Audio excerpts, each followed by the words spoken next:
Bismillahirrahmanirrahim. Assalamualaikum warahmatullahi wabarakatuh.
Innal hamdalillah nahmaduhu wa nasta'inuhu wa nastaghfiruh wa na'udzu billahi min shururi anfusina wa min sayyiati a'malina may yahdihillahu fala mudilla lahu wa may yudlil fala hadiya lahu asyhadu an la ilaha illallah wahdahu la syarika lahu wa asyhadu anna Muhammadan abduhu wa rasuluh. Allahumma shalli ala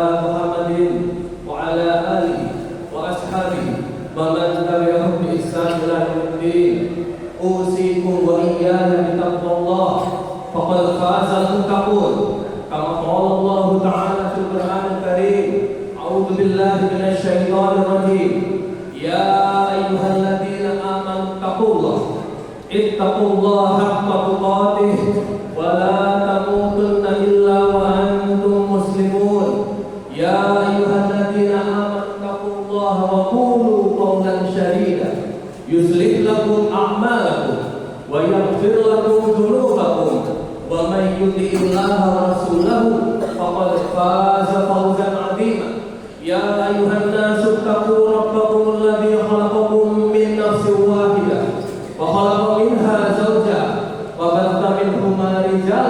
كثيرا ونساء واتقوا الله الذي تساءلون به والأرحام إن الله كان عليكم رقيبا أما بعد فإن أصدق الحديث كتاب الله وخير الهدي هدي محمد وشر الأمور محدثاتها ثم أما بعد. Jamaah sidang Jumat yang semoga dirahmati oleh Allah Subhanahu wa taala. Marilah kita pada kesempatan yang mulia ini untuk senantiasa meningkatkan ketakwaan kita kepada Allah Subhanahu wa taala. Takwa dalam arti mentaati, menjalankan apa yang telah diperintahkan oleh Allah dan juga Rasul-Nya, dan juga menjauhi apa yang telah dilarang oleh Allah dan juga oleh para Rasul-Nya. Ayyuhal hadirun rahimani rahimakumullah. Sesungguhnya di antara penyakit hati seorang manusia yang paling berbahaya, di antara penyakit-penyakit adalah suatu kesombongan. Penyakit ini tidak hanya menimpa iblis, mujrimin, makhluk Allah yang berdosa, akan tetapi juga menimpa dari hati seorang muslim. Penyakit sombong ini tentu dapat mendatangkan penyakit-penyakit buruk yang lain. Dalam hadis Ibnu Mas'ud radhiyallahu anhu berkata Rasulullah sallallahu alaihi wasallam, "La yadkhulul jannah man kana fi qalbihi mithqala dzarratin min kibr." Ini adalah hadis yang terkenal bahwa Rasulullah SAW bersabda, tidak akan pernah masuk surga orang yang dalam hatinya ada suatu sifat bernama kesombongan. Qala rajulun inna rajula yuhibbu an yakuna thubuhu hasanatan wa naqluhu hasanah. Maka seorang sahabat bertanya kepada Rasulullah SAW, "Wahai Rasulullah, bagaimana jika ada orang yang suka untuk berbusana yang bagus atau memakai pakaian yang indah, sandalnya atau sepatunya juga indah, wahai Rasulullah, apakah ini juga termasuk kesombongan?" Apa jawabannya Nabi? Qala innallaha jamilun yuhibbul jamal. Allah itu, sesungguhnya Allah itu menyukai keindahan, dan juga Allah itu menyukai keindahan. Maka apa yang dinamakan kesombongan wahai Rasulullah? Tanya sahabat itu. Maka sahabat tadi mendapat jawaban dari Rasulullah. Beliau menjawab, Rasulullah, kesombongan adalah batarul haq wa ghamdun nas.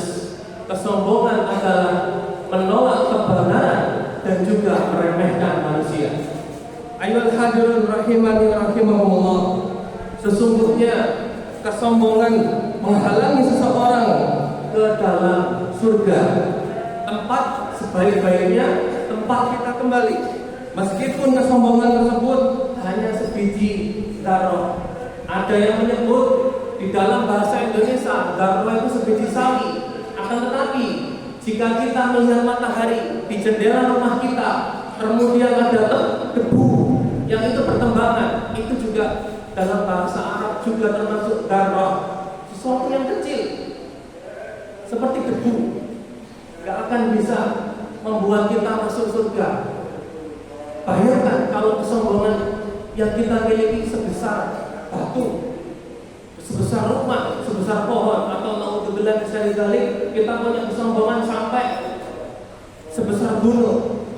Naudzubillah min syarri dzalik. Maka sudah sepantasnya kita sebagai orang Islam membuang penyakit satu ini, meremehkan manusia. Ketika ada orang memberitahu kita, memberikan kita nasihat, didengarkan. Jangan sampai kita meremehkan nasihat yang telah diutarakan atau disampaikan dari orang dan juga dari siapapun itu. Entah dia itu seorang ustaz, seorang ulama, bahkan seorang yang mungkin kita remehkan. Bisa jadi mereka lebih mulia di mata Allah ketimbang diri kita. Ayolah hadirun rahimani rahimakumullah. Jika sekiranya seseorang kesombongan itu menghalangi masuk ke dalam surga, maka bagaimana jika kesombongan itu lebih besar dari zarah tadi? Ketika Rasulullah SAW ditanya tentang kesombongan, maka Rasulullah SAW menjelaskan tentang bukti kesombongan tersebut. Bukti tersebut adalah suka untuk merendahkan manusia. Merendahkan manusia termasuk membuli. Merendahkan manusia ketika ada saudara kita senantiasa mengganggu dia. Gak ngapa-ngapain, tiba-tiba ganggu. Mungkin kita terbiasa untuk bercanda sama dia, tapi bercanda juga harus ada batasnya. Jangan sampai saudara kita terganggu hanya gara-gara bercandaan yang kita ucapkan kepada dia. Jangan sampai hanya gara-gara bercanda kita termasuk orang-orang yang merugi dan menyesali apa yang telah kita ucapkan pada saudara kita.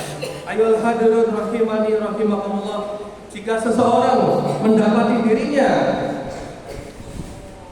sangat senang dan juga sangat suka untuk meremehkan orang lain, suka merendahkan orang lain, dan suka, maka ketahuilah, maka dia itu adalah merupakan indikator bahwa hatinya telah terjangkiti kesombongan dan hendaknya dia segera untuk bertaubat.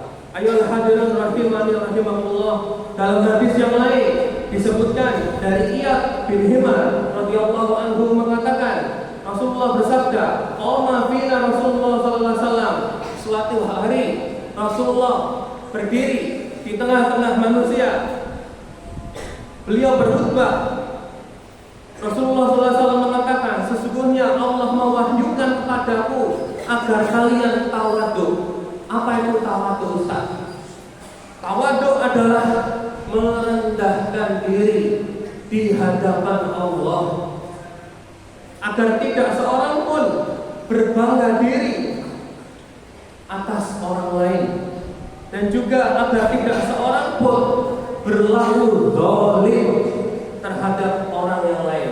Jangan sampai kita termasuk orang-orang yang zalim, suka mengganggu teman kita, suka mengganggu saudara kita, kemudian kita tidak merasa bahwa itu hanya gara-gara perbuatan itu Allah Subhanahu wa taala mengkategorikan kita sebagai orang yang zalim. Nauzubillah min syarri dzalik. Dan tempat kembali orang-orang zalim adalah naru jahannam, neraka jahannam.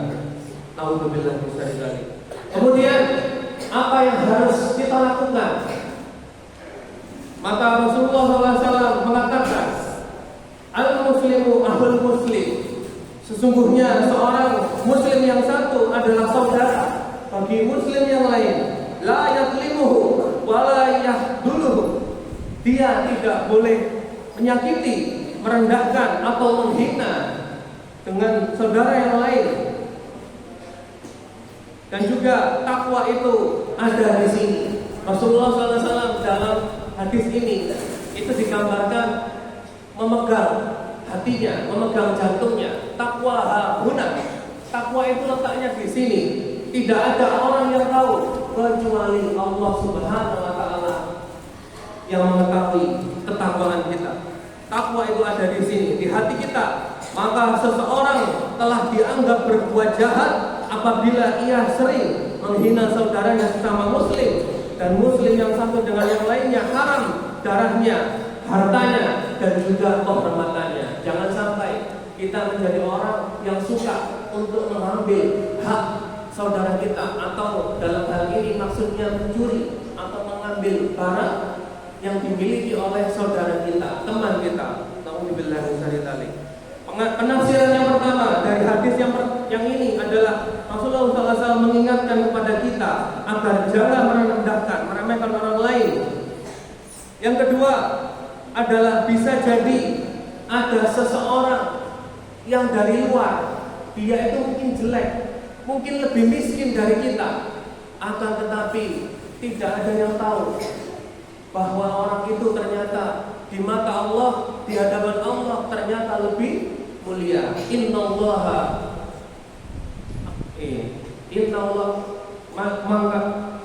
akramakum indallahi atqakum. Sesungguhnya orang yang paling mulia di hadapan Allah adalah orang yang paling bertakwa dari kalian. Semoga Allah senantiasa menjadikan kita orang yang bisa untuk bertawaduk, senantiasa untuk merendahkan diri di hadapan Allah, dan juga senantiasa untuk bisa menjaga diri kita dari sifat dhalim. Aku qouli hadza wa astaghfirullah li wa lakum innahu huwal ghafurur rahim.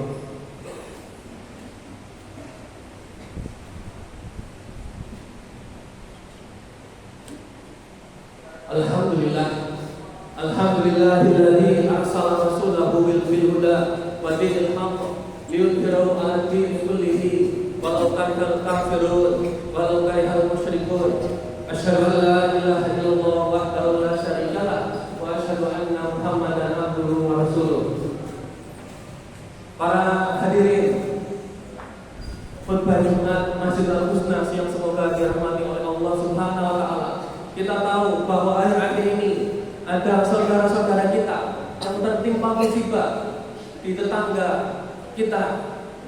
Akan tetapi banyak orang yang mencibir, merendahkan, atau bahkan mengejek lembaga ini.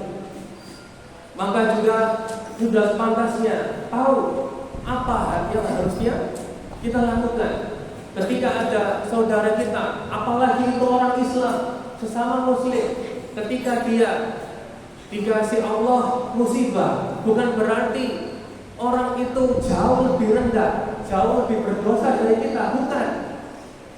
Kita tahu Nabi Ayub, apakah kita lebih soleh dari Nabi Ayub?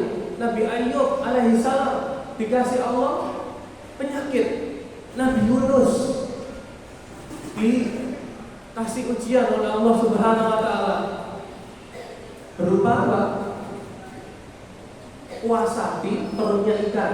Hud, ashabul Hud, dan juga para nabi yang lain. Nabi Muhammad juga dikasih Allah ujian.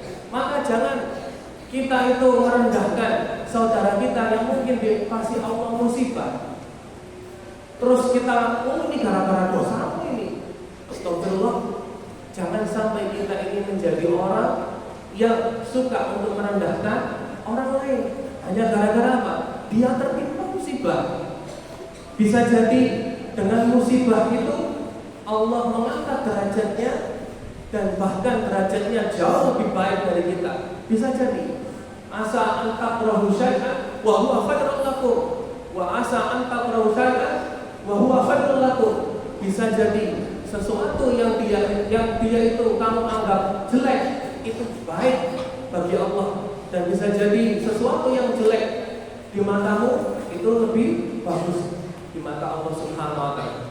Ibadah Allah, semoga kita bisa mengambil pelajaran dari khutbah kali ini, dan juga kita menjadi orang-orang yang senantiasa bertawadhu di hadapan Allah Subhanahu wa taala, dan jangan sampai kita senantiasa untuk meremehkan manusia dan juga menolak kebenaran yang datangnya dari Allah Subhanahu wa taala, yang mungkin diucapkan dari ustaz-ustazah atau mungkin dari teman-teman kita sendiri. Marilah kita berdoa, bermunajat kepada Allah Subhanahu wa taala, dan kita doakan saudara-saudara kita di Palestina, di Rafah, di Gaza, dan juga seluruh bagian bumi, bagian negara Islam yang lain senantiasa untuk dilindungi oleh Allah Subhanahu wa taala. Innallaha wa malaikatahu yusholluna 'alan nabi ya ayyuhalladzina amanu shollu 'alaihi wa sallimu taslima. Allahumma sholli 'ala Muhammadin wa 'ala alihi wa ashabihi wa man tabi'ahum bi ihsan ila yaumil. Allahumma ighfir lil muslimina wal muslimat wal mu'minina wal mu'minat wal amwat innaka sami'un qaribun mujibud da'wat. Allahumma ansur ikhwanana al-mujahidin fi Filistin wa fi Suriah wa fi Gaza wa fi kulli makan ya Allah. Allahumma 'alaika bil yahudi wan nasara wal masuhudiin. Allahumma inna ala dzikrika wa syukrika wa husni ibadatik.